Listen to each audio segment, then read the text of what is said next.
yan. Ako, healthy naman ako, hindi ko kailangan yan. Eto pa, sakit ng iba. Pinaghihiwa-hiwala yan. Kalimitan sa atin, anong iniinom? Ascorbic acid. Ano yan? Vitamin C. Para gumanda ang kutis, ang iniinom? Vitamin O para hindi agad makuha pagtanda, anong iniinom?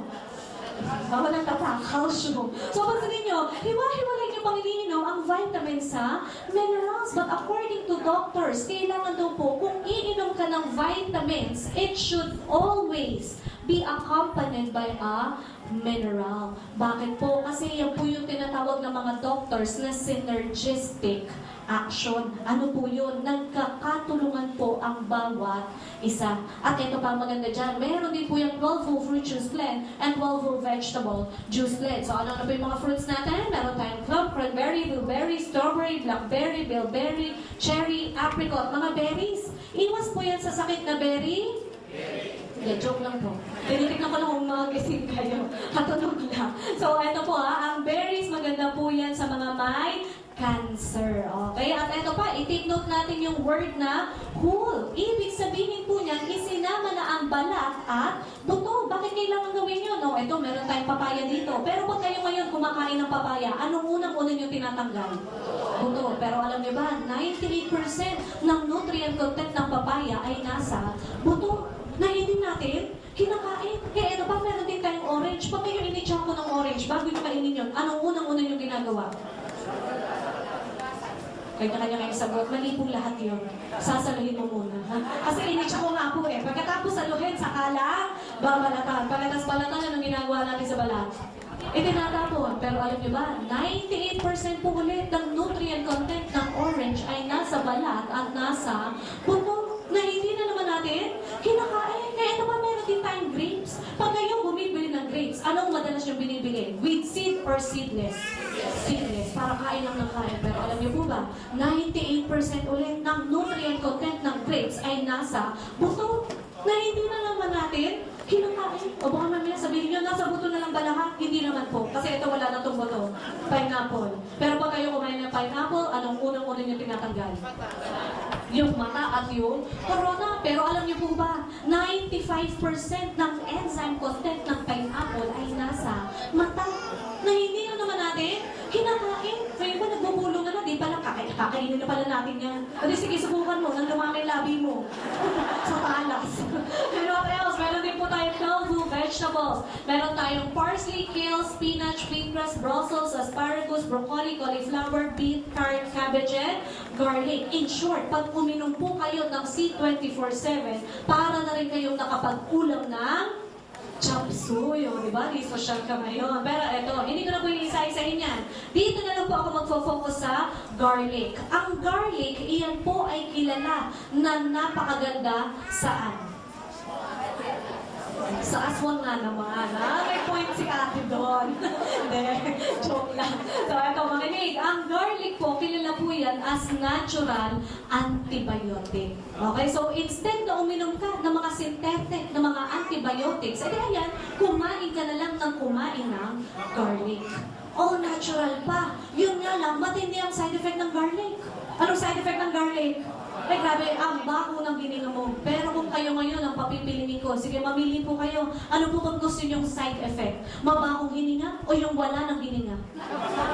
Mabahong hininga na lang, di ba? At least buhay tayo. And what else? We also have 18 amino acid. These are building blocks of protein. Yan naman po yung tumutulong para mas mabilis ma-develop yung ating mga muscles. And what else? We also have 14 green foods and spirulina blend. Pero ito ha, before, tinuturo ng mga teachers natin is chlorophyll is a coloring pigment ng dahon. Pero alam niyo po ba, according sa research, chlorophyll po pala is also rich in antioxidants, especially sa mga taong may bukol sa katawan. Ano po yung mga bukol na yan?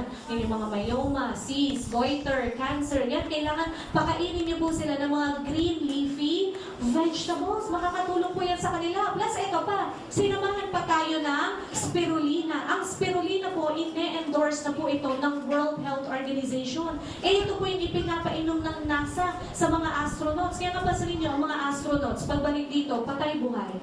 Buhay pa, pero bawal ang pagkain doon. Anong kinakain nila? It's either tablet or capsule, which is, ang laman po nun ay spirulina. Ang spirulina po kasi, complete food na po ito. Ang tawag nga dito is food for the future. Ano ba yan? Ito po yung mga blue-green algae. Or in Tagalog, ano po Tagalog ng algae?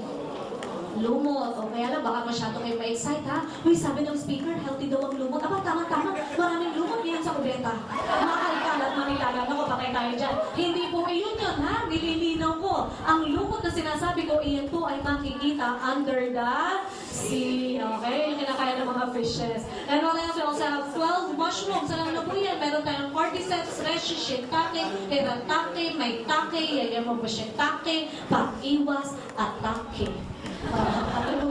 And at the same time, yun po talaga ang health benefit niya. Bakit po? Kasi ang mga mushroom, maganda po yan sa ating mga ugat-ugat. Maganda rin po ang mga mushroom sa mga HIV. At maganda rin po ang mga mushroom sa mga may bukol sa loob ng katawan. Pero ito ha, dito na lang din ako magfo-focus sa agaricon or agaricus mushroom. Bakit po? Kasi kung itong mga mushroom na to, tinutulungan yung bukol sa loob ng katawan natin na lumiit. Aba, si agaricon or agaricus mushroom, nag-uumpisa pa lang tumubo yung bukol mo sa katawan, pinapatay na niya. Kaya nga siya tinawag na king of all mushroom. Okay, and what else? We also have 12 digestive enzyme, which is isang example naman po nito is yung tinatawag na lactobacillus or lactobacilli. Na ang laging tanong doon sa commercial na yun, ano?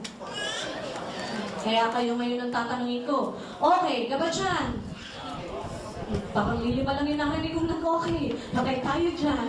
O, eto, magkakaalaman tayo ngayon. According po sa World Health Organization, there are 5 signs para malaman po natin kung healthy ba ang ating digestion. Pero bago ko sabihin yung unang sign, tatanungin ko po muna kayo. Sino po ba dito ang once a day ang bowel movement? Pakitaas po yung kamay. Huwag po kayong mahiya magtaas, ha? Mas nakakahiya po ang hindi dumudumi. Okay, once a day. May iba hindi nagtataas. Sige, baba na. Twice a day. Oh, magkasing dami lang. Pero may mga hindi pa rin nagtataas ng kamay. Baka ito. Thrice a day. Uy, marami-rami din. 10. Ba't yung iba hindi nagtataas ng kamay? Hindi na nadumi. Patay tayo dyan. Eto mga kapatid, makinig ha. Alam niyo po ba, according po sa World Health Organization, ang healthy number of times ng bowel movement should be thrice a day. Hindi po enough ang twice, hindi rin po enough ang once. At lalong-lalong hindi po enough ang none of the above. Ay, mga hindi nagtaas dyan. Hindi po yan kayamanan, ha? Huwag mong ipon-ipunin. Inilalabas po talaga yan. Pero eto, kung di mo talaga kaya mag-thrice a day, huwag kayong masyadong kabahan. Okay lang yan. Pero siguraduhin nyo lang, nakakayanin nyo yung pangalawang sukatan. Ano po yung pangalawang sukatan? O, taas nyo po yung right arm nyo. Mamanata, makabayan muna tayo. O, sukatin mo mula dito sa tuktok ng daliri mo hanggang dito sa ilalim ng siko mo. Sukatin niyo po yung haba. Kasi according po sa World Health Organization, kailangan ganyan kahaba ang ilalabas mo araw-araw.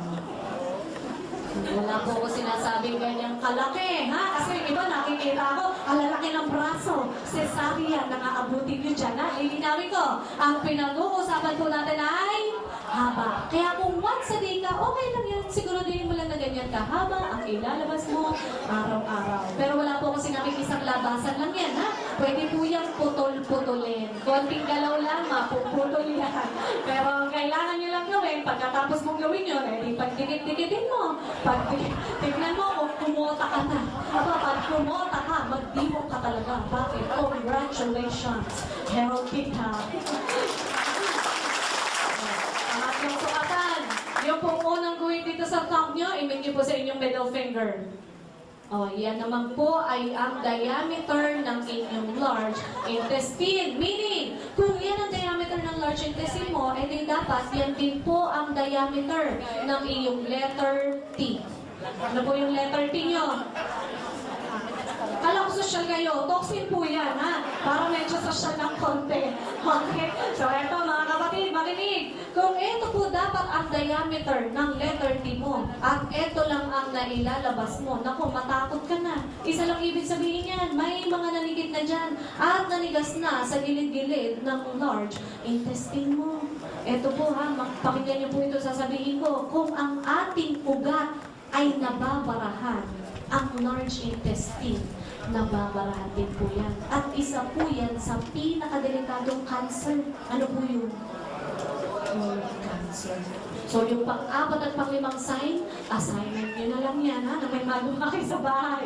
So, ano pong ginagawa ng digestive enzyme? Yan po ang tutulong para ma-detoxify tayo. Para mailabas natin yung mga toxin sa loob ng ating katawan. No? Kaya what else? Meron pa rin po tayong 12 specialty nutrients. This is good naman po for our nervous system. From the word itself, nerve. So, maganda po siya sa mga ugat-ugat. Maganda po siya sa mga diabetic. Nina-normalize po yung sugar level natin. Maganda po siya sa mga may bad cholesterol. At maganda rin po yan sa ating brain. No? Kaya what else? Meron din po tayo 10 essential fatty acid or mas commonly known po yan as omega oil. Pero ang laging yung commercial sa TV is omega 3. Pero since tayo ay C24/7, ako, hindi lang po omega 3. Meron din po tayong omega 6 at omega 9. Na ang laging ang commercial sa TV, omega oil is good for our heart. Iwas heart disease or heart attack. And what else? Hindi pa rin po dyan natatapos. Meron tayong 5 anti-aging and antioxidant enhancer and 4 longevity polyphenols or mega resveratrol blend. So ano nga po ba yung 5 anti-aging niyan? Meron tayong cysteine hydrochloride, quercetin, concentrated grape skin extract, green tea, and coenzyme Q10. So ano po ginagawa ng mga anti-aging antioxidant enhancer? Iyan po yung tumutulong para ma-rejuvenate yung ating skin. Okay? So eto ngayon, feeling or looking young tayo ngayon. Pero with longevity polyphenols, which is yung po yung Japanese knotweed, premium red wine extract, grapeseed extract, and concentrated red wine powder. Eto naman po yung magpapa-feeling young sa atin. Bakit po? Kasi ang longevity polyphenols, ang ginagawa po niyan is ina-activate niya yung tinatawag na sirtuin enzyme. And once na-activate ang sirtuin enzyme mo inside your body, ang ginagawa naman po nun is nire-reverse niya ng 30 to 60% ang iyong aging. Na kung halimbawa uminom ka ng C24/7 because of the longevity polyphenols, kung ikaw ay 40 years old, ang magiging organs mo ngayon ay pang 20 years old na lang.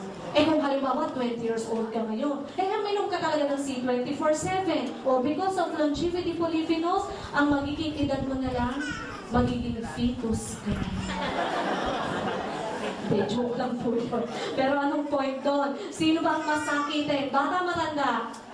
Matanda. So since binababata yung ating mga organs, so mas bumabata yung organs natin, mas tumataas ngayon ang immune system natin. So mas makakalaban tayo ngayon sa mga sakit. Okay, so ang tanong ngayon, maganda po ba ang C24/7? Yes! At ang maganda po sa product natin, yan po ay ibinalot sa VCAP. Ano po yung VCAPs? Vegetable or vegetarian capsule. Na even yung pinambalot po sa produkto natin ay gawa pa rin po sa gulay. Kaya pag inuman ng C24/7, 15 minutes lang, totally absorb na po yan ng ating katawan. At ang maganda pa po dyan, sinamahan pa po siya ng dalawang bagong technology. Ano po yun? Synertech and Phyto Alcatech. Ano po ginagawa ng Synertech? Naku, iyan lang naman po yung nag-make sure na mas ma-enhance yung bawat content ng ating produkto para mas mag-synergize ang bawat isa. At pag sinabi naman natin Phyto Alcatech, ito naman po yung tumutulong para mas ma-absorb ng ating katawan yung lahat ng nutrient na diniscuss ko sa inyo. Kasi alam niyo po ba, according sa research, kapag pala ikaw uminom ng supplement or any medication, kapag ikaw ay acidic, pag nag-splash ang mga acids inside your stomach, yung ibang nutrient nun ay nalulusaw. Hindi mo na na-absorb because of the acidity. But dahil dito sa Phytoalcatech, minoneutralize po niya yung acid inside our digestion para masigurado na lahat ng diniscuss ko sa inyo na laman ng C24/7 is well absorbed by the body. So, ang tanong ngayon, maganda po ba ang C24/7? Yes!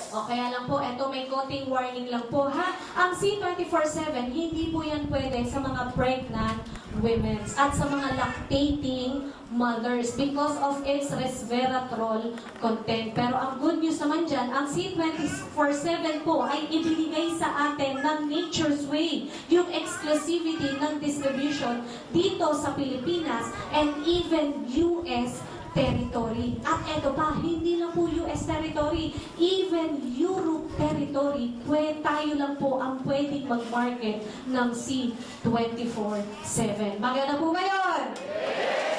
O, kaya lang, ang tanong ngayon, paano kung ang pasyente mo or ang kliyente mo ay buntis? O, eto po ngayon ang ating ibibigay sa kanila. Ang i-recommend natin is Complete Phyto Energizer. Meron naman po itong 16,000 phytonutrients. So, ang portion ng C24/7 ay nasa complete without the anti-aging and the resveratrol content ng C24/7. Okay? Pero kung gusto mo naman ng purely laman ng resveratrol natin, ito naman po ang inumin nyo, yung ating Restore Life. Okay, and what else? Meron din po tayong Slim and Trim. Ito naman po ay para sa mga taong ST. Alam niyo po ba yung mga taong ST? Hindi po sobrang taba, sobrang takaw lang.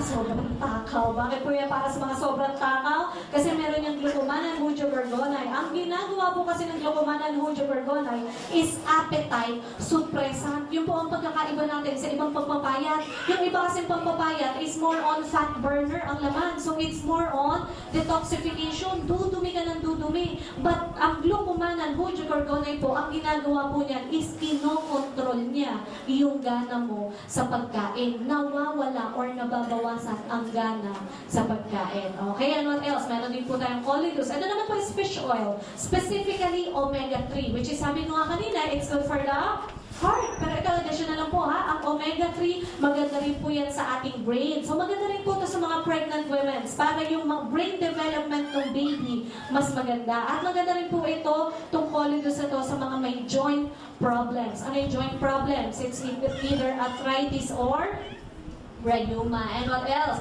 Meron din po tayong Liven. Ano naman po ang kaibahan ng Liven sa ibang kape? Marami kasing kape ngayon. May mga 2-in-1, may 3-in-1, may 5-in-1, may 7-in-1, may 8-in-1, may 10-in-1, may 21-in-1 pa nga. Pero ang tanong ngayon, ano po ang kaibahan ng ating Liven? O, ito po, makinig po kayo maigi. Ang ating Liven po ay 16,000 in 1. Tulalata kayo. 16,000. Napakarami naman yan. O, bakit ganun karami? Kasi po, lahat ng laman ng complete ay inilagay po sa ating Liven. Kaya kung ano yung health benefit ng complete, yun din po ang magiging health benefit ng ating Liven. Para ito, para naman sa mga bata, inilaunch po natin ang My Choco. Ano naman po ang kaibahan ng My Choco sa ibang chocolate drink? O, again, lahat po ng laman ng complete, ilalagay lang po natin sa My Choco. Kaya kung anong health benefit ng complete, yun din po ang health benefit ng ating My Choco. Plus, dinagdagan po siya ng pakibasa po. DHA. At kino-commercial na rin yan sa TV. Sabi nga sa commercial sa TV, DHA is good for our brain, for the memory. Kaya pag po ang mga anak nyo nasa row 4, iyan, painumin nyo na po ng My Choco, ha? Nang malipat na sa row 1. Okay, and what else? Meron rin po tayong white light. Ito naman po ay glutathione product. Pero ito ha, marami kasi nagsasabi, ang glutathione ay hindi po. Side effect lang po niya, yung tayo ay puputi. Ang main benefit po talaga ng glutathione is, it's a liver detoxifier. So maganda po siya sa mga taong na mahilig uminom, sa mga namamagang liver, sa mga fatty liver. Maganda siya sa mga nag-i-insulin, sa mga dinadialysis. So in short, ang glutathione po ay food supplement. Okay, side effect na lang niya yung ikaw ay puputi. Pero ano pong kaibahan ng white light? Ang sa atin po ay sublingual. Pag sinabi natin sublingual, it means under the tongue. So ang process po nito parang katulad lang yun sa mga matatanda na kapag inaalta presyon, saan nilalagay ang gamot?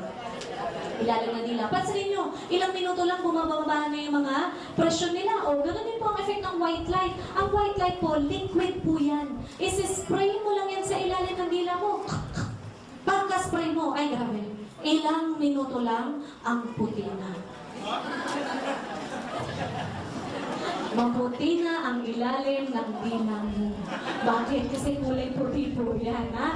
Kaya kulay puti na. Pero eto, seryoso na po. Ibababa niyo po siya ng 20 seconds sa ilalim ng dila niyo, saka niyo po siya lulunukin. Ito. So, ang sublingual po is 3 times more effective compared po sa mga oral, yung mga tablet and mga capsule. Pero ito, may konting warning na rin. Makinig po maigi. Kasi baka mamaya magbenta ng white light, balikan ka ng binibentahan mo. Sabihin sa'yo, ano ba naman yan, Mare? Nakakatatlong bote na ako ng white light sa'yo. Hindi ko na nga ini-spray eh. Iniinom ko na. Pero bakit naman ganito ang effect sa akin? Hindi pa rin ako gumaganda. O, para po mas malinaw, ang side effect ng glutathione, tayo po ay puputi.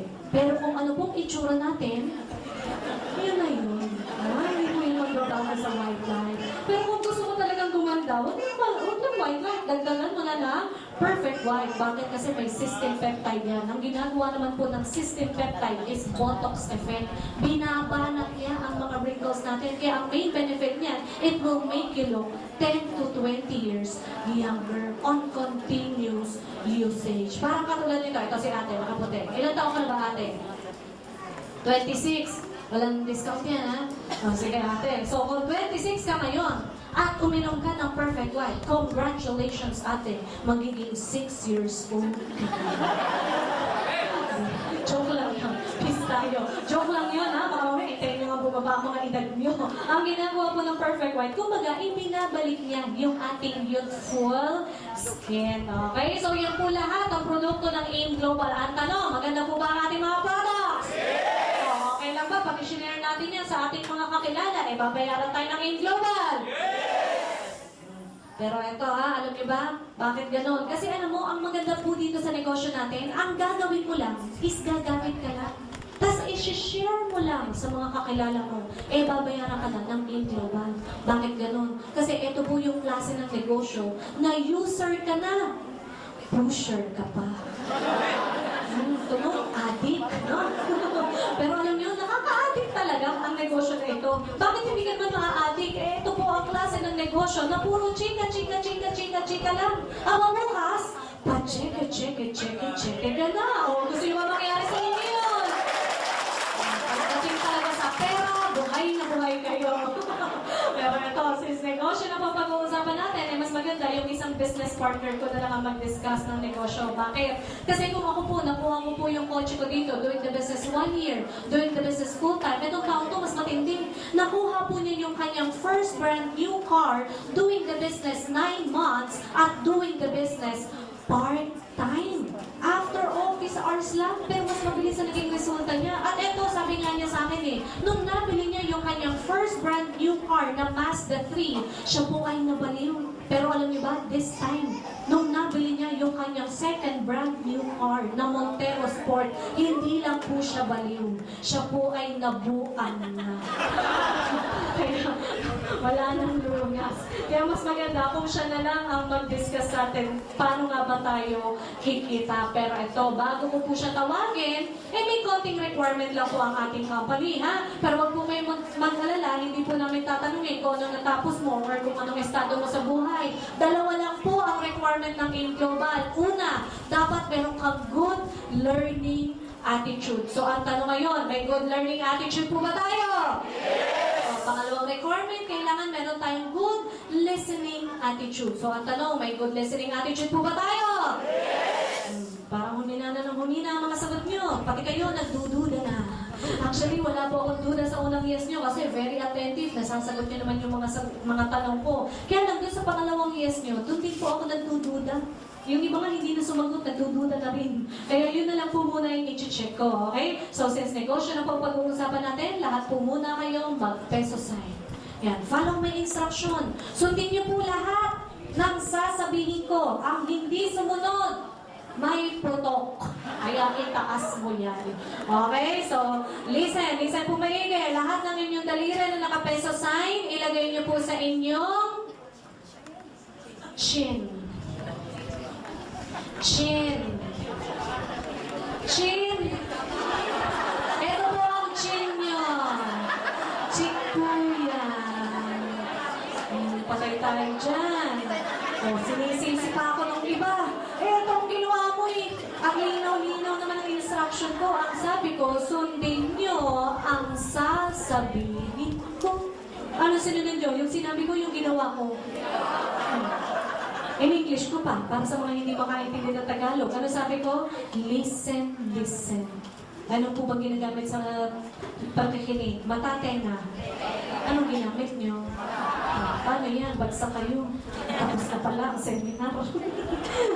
So ano pong moral lesson doon? Wala. Hindi, joke lang. Ano pong moral lesson doon? Sabi ko nga kanina, kung gusto mo maging successful, simple lang.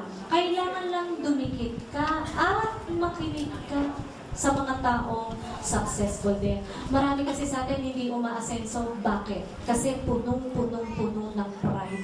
Mas marami ang pride kaysa sa laman ng bulsa o sa laman ng wallet. Marami kasi sa atin dito, puro dating. Wala namang dating. Puro forma. Wala namang pera. So kung gusto po talaga natin umasenso tayo, kailangan matuto po tayo makinig. Kailangan we have to humble naman. Okay, so ito pong susunod na speaker, matindi ang good listening attitude nito. Bakit? Pag narinig niya na tumigil kayo ng pagpalakpak, aba, tumitigil din po ito ng paglalakad. Baka mamaya nandiyan pa lang sa gitna, tumigil na kayo ng pagpalakpak, dyan na po yung magpe-present. Kaya kailangan hintayin niyo siya dito. Kawawa naman itong mga nasa unahan, magkaka-stiff neck. Okay? Okay? So, welcome Mr. Nestor Gonzaga!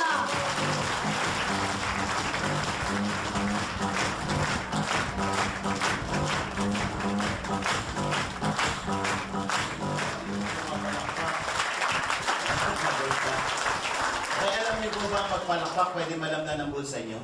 Yes! Alam niyo bakit? Pag pumapalakpak daw po tayo, nakapag-i-emits tayo, nakapag-re-release tayo ng positive energy. Pero pag hindi ka pumapalakpak sa dapat palakpakan, ikaw yung nag-a-absorb ng mga negative energy. Kaya palakpakan po natin, Mr. Hey, ang tanong, nagustuhan niyo po ba yung produkto? Yes! Pag-uusapan naman natin ngayon yung sakit sa bulsa. Okay na po mapag-usapan natin sakit sa bulsa? Yes! Okay, so bago po tayo magsimula, let me first introduce myself. My name is Nestor Gonzaga. And for the past 4 years, nandito na po sa company. Mahigit 2 taon ko pong ginawa part-time to. Noong naimbita ako dito, empleyado po ako. Naimbita ko na isa sa mga opisina ko, pinaupo ako dito. Medyo napuno na ng konti, so wala nang chance makalabas po. Dahil napuno na yung seminar room. Napilitan lang tapusin. After the presentation, nagustuhan ko po yung negosyo, yung business side, yung i-discuss ko ngayon sa inyo. At ginawa ko siyang part-time. After ng opisina ko, ito yung ginagawa kong part-time. Ang unang goal ko po dito sa kumpanyang to, kitain yung kinikita ko sa full-time kong trabaho. At maganda po nito, in less than 3 months, umakit po ng 30,000 to 40,000 yung kinikita ko dito ng part-time. So yung focus ko, medyo napupunta ng konti dito. After 6 months of doing the business part-time, 3 to 5 times of my salary as full-time employee, kinikita ko dito ng part-time. Napilitan po ang iwanan ng full-time kong trabaho kasi umakita po ng more than 10 times of my salary. So bakit ganun kabilis ang kitaan? Ano ba yung pagkakaiba dito sa traditional employment? Ang pag-uusapan po natin ay business, negosyo. Pag negosyo ang pinag-uusapan po dyan yung tinatawag na profits. Tama po ba? Sa employment ang pinag-uusapan yung tinatawag na wages. Magkaiba po yan. Profits are better than wages. Sabi nga, wages make you a living. But profits make you a fortune. Magkaiba po yan. In wages, you are just working for your bills, for your rent, for your living. Tama po ba? But you are not working for your fortune. For more than 20 years po, naandyan po ako sa wages, nasa employment po ako. 20 years, nigulo ng kotse, wala po akong nabili. Pero kay In Global, wala po 1 taon, nakapaglabas ako ng bagong sasakyan. Ngayon, nakadalawang sasakyan na nga ako eh. At ang maganda po nito, yung dati kong kinikita sa employment ng 1 buwan, kayang kitain dito sa In Global ng 1 araw lang. Ang tanong, gusto niyo bang mangyari sa inyo yun? Yes! Okay, sabi daw po, sa pag-bake daw po ng masarap na cake, hindi importante na master baker ka. Makapag-bake ka rin ng masarap na cake, provided alam mo yung tinatawag na recipe. Tama po ba? So ngayong hapon na to, ibibigay po natin sa inyo ang recipe, ang science, ang formula, kung paano kikitain yung first million mo in less than 6 months. Ang tanong, interesado po ba malaman? Yes! Sigurado po ba kayo? Yes! Okay, negosyo po pag-uusapan natin. Pag negosyo ang pinag-usapan, ano yung unang pumapasok sa isipan nyo? Pera. Bago ka magkapera, anong unang kailangan? Pera pa rin. Kapital, tama po ba? Wala pong negosyong walang kapital. At ang prinsipyo po ng negosyo, kapag malaki ang kapital, malaki ang kita. Kapag